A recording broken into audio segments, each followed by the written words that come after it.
New York city को मिला नया mayor, Zohran Mamdani. New York city के नए मेयर बन गए हैं जोहरान ममदानी, जो सिर्फ 24 साल के हैं और खुद को एक डेमोक्रेटिक सोशलिस्ट कहते हैं। उनकी जीत को शहर की राजनीति में एक नया अध्याय माना जा रहा है।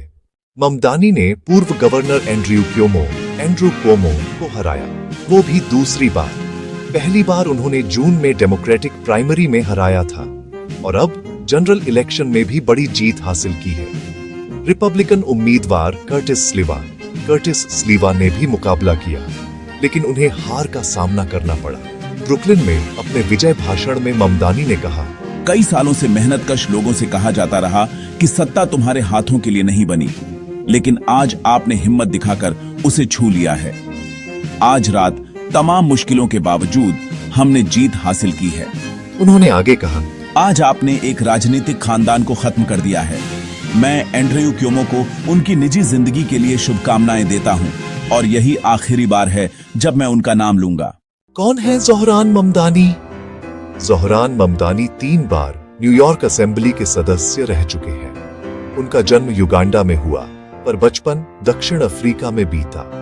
जब वो 7 साल के थे तो उनका परिवार न्यूयॉर्क सिटी आ गया।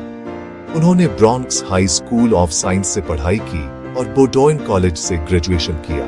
उनके पिता महमूद ममदानी कोलंबिया यूनिवर्सिटी में प्रोफेसर हैं और उनकी मां मीरा नायर एक मशहूर भारतीय फिल्म डायरेक्टर हैं, जिन्होंने मनसून वेडिंग और मिसिसिपी मसाला जैसी फिल्में बनाई हैं। राजनीति में आने से पहले ममदानी एक हाउसिंग काउंसलर थे और उन्होंने थोड़े समय के लिए रैपर मिस्टर कार्डामम के नाम से म्यूजिक भी किया था। उनका गाना नानी उनकी दादी और साउथ एशियन संस्कृति को समर्पित था।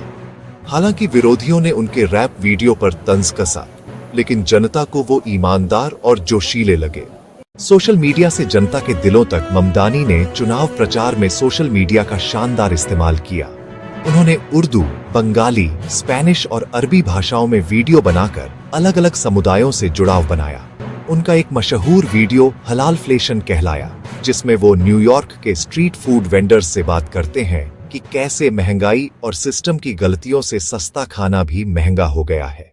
उनके विरोध में कई बिजनेस और रियल एस्टेट कंपनियों ने करोड़ों डॉलर खर्च किए, लेकिन ममदानी ने अपनी कैंपेन को गरीबों बनाम अमीरों की लड़ाई बना दिया और जनता ने उनका साथ दिया। विवाद और बदलाव शादी के बाद जब वो युगांडा से लौटे तो उनके पुराने एंटी पुलिस ट्वीट्स सामने आए।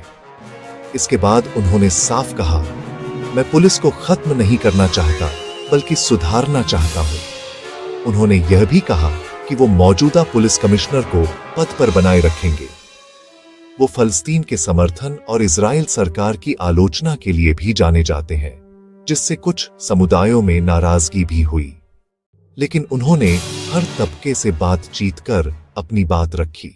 इतिहास रचने वाला मेयर जोहरान ममदानी 1 जनवरी 2026 को पद ग्रहण करेंगे। उनकी जीत कई मायनों में ऐतिहासिक है।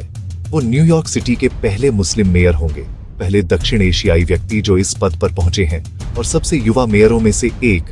उनकी पत्नी रमा दुवाजी सीरियाई मूल की एक कलाकार है और सिर्फ 28 साल की है।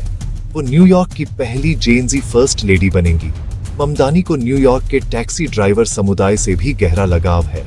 उन्होंने 2021 में उनके साथ 15 दिन की भूख हड़ताल में हिस्सा लिया था, ताकि टैक्सी ड्राइवरों का कर्ज माफ हो सके।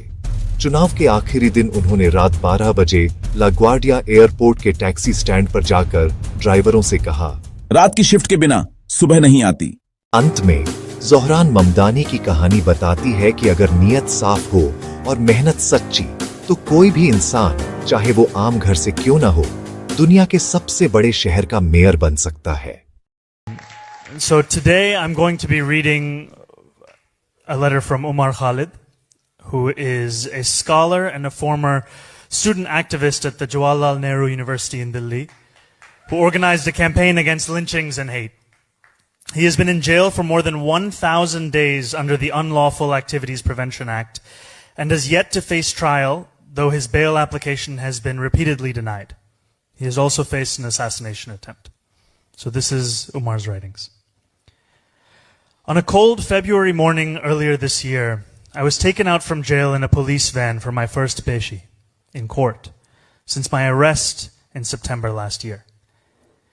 Inside the van, the cops were having an animated conversation about the farmers' protests. But after 4 months of captivity, the sight outside was more alluring for me. I could see people going to their offices and children to their schools. There were people in cars, buses, and on roads. Some were immersed in their phones while others were talking to each other. There was no one watching over them.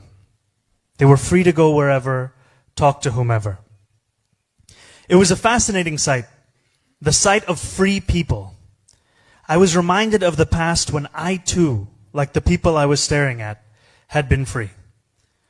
When I entered Tihar jail back in September 2020, the first thing that struck me was an eerie stillness. Anybody who has ever been inside the complex will tell you about this eerie stillness.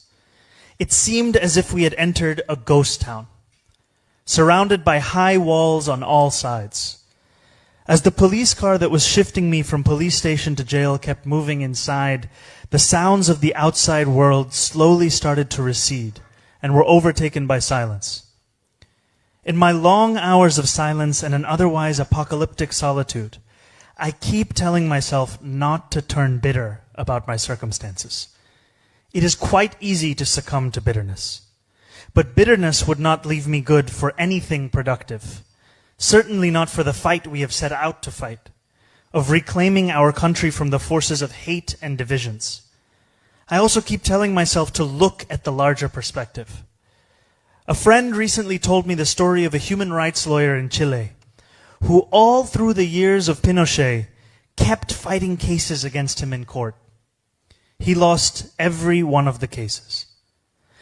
But after Pinochet fell, his petitions were used to indict Pinochet for his brutality and crimes against humanity. And now, many years later, Chile has elected a left-wing president. So I tell myself, no tyrant lasts forever. He cannot trump the truth, and hate can never triumph over love forever. These are the words of Omar Khalid.